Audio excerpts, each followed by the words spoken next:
Yetta, what do you want? I was just looking for the answer to my question. Moving forward with the Dekker Team.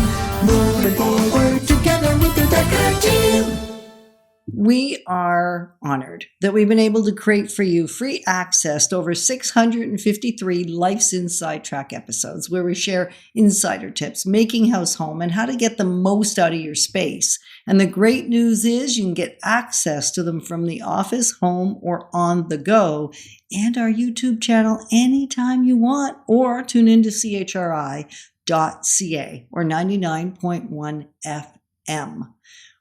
We are going to explore how tone can make or break, deepen or destroy, really, any relationship.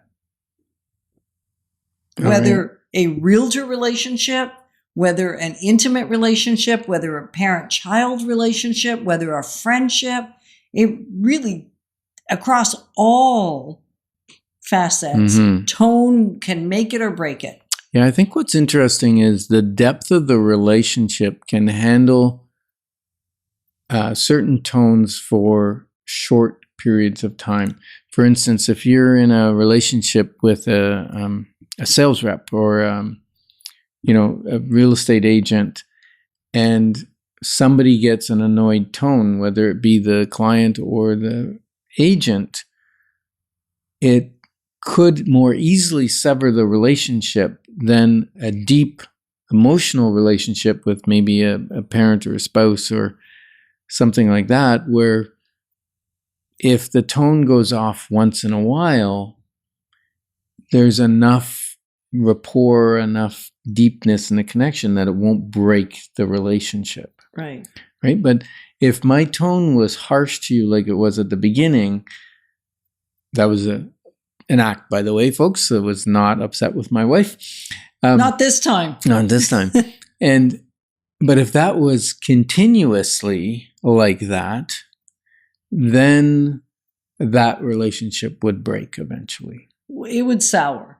It would certainly be something where whether it severs the relationship or it just alters the relationship in a negative way. And you can probably be thinking right now, you probably are thinking already, even from the tone that Ken demonstrated at the beginning of this segment, it may have triggered you, right? Like if I was listening to somebody and they spoke like that, it would probably trigger my emotions, because there are times in our existence where that would have been a more common.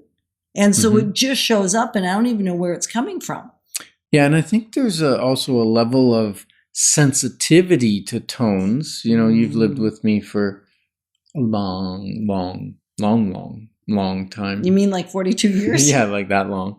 And you know the slight intricacies of my tone. Right. And I can just, even my energy, without saying a word, my energy shifts, you pick up on it. Whereas if you're not close to somebody, you may not pick up the slight clues like that. Right. So it makes it a little easier when you're dealing with people. Right. And less depth of relationship. The less depth, the more latitude you have with tone in a way, because it's not necessarily recognizable. And what Ken was saying a minute ago, it's also the less latitude you have because there's not as much tolerance. Yeah. And there's not as much tolerance for a thrown off tone. Right. If I'm I'm going to cut you off 4 times. Go ahead. It was only twice. When we have a tone with somebody in business, it really isn't acceptable. Like there also is no space for it. Right. And then there's the tone that you use with a Oh, that's not even a good word. Yeah. Someone that's under your leadership in business. And we've sometimes went to hire somebody in a high level position, gone out for lunch with them, and the way they spoke to the server, the tone they used made a difference as to whether we hired them or not. because how they deal with somebody that's actually serving them was indicative of how they would handle employees. Right, and also gives you an example or evidence of what they find is acceptable when there's potentially no negative consequence to them.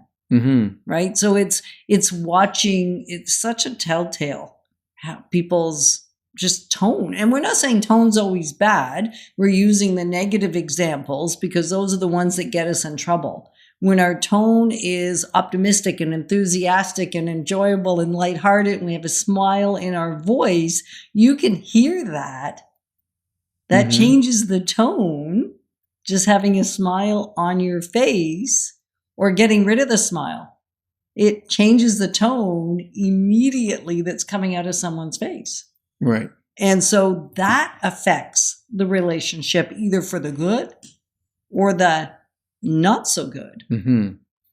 Yeah, and I think I've been guilty in the past of my tone or my relationship is very transactional.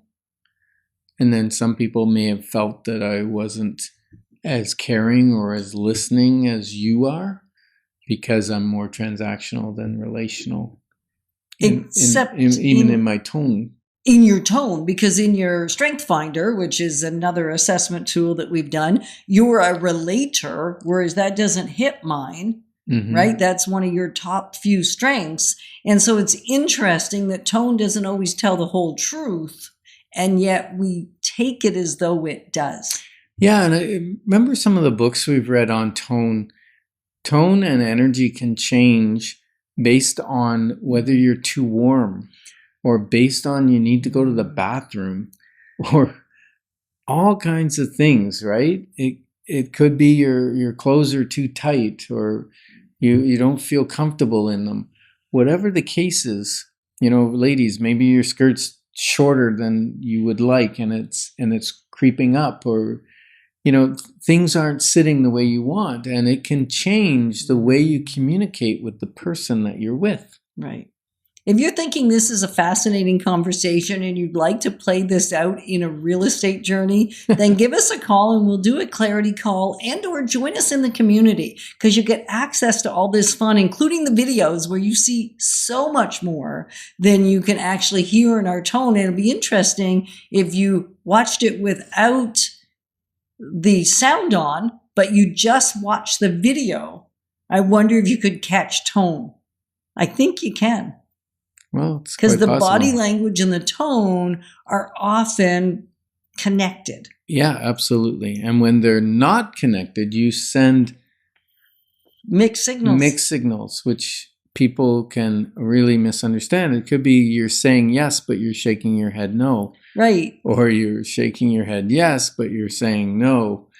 Like Right. mixed signals. Yeah. And same thing can happen with your tonality.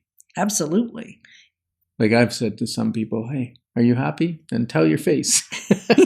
Yeah, you said that to me a time or two. Mm-hmm.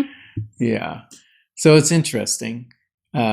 Robert Holden said, your relationship with yourself sets the tone for every other relationship you have.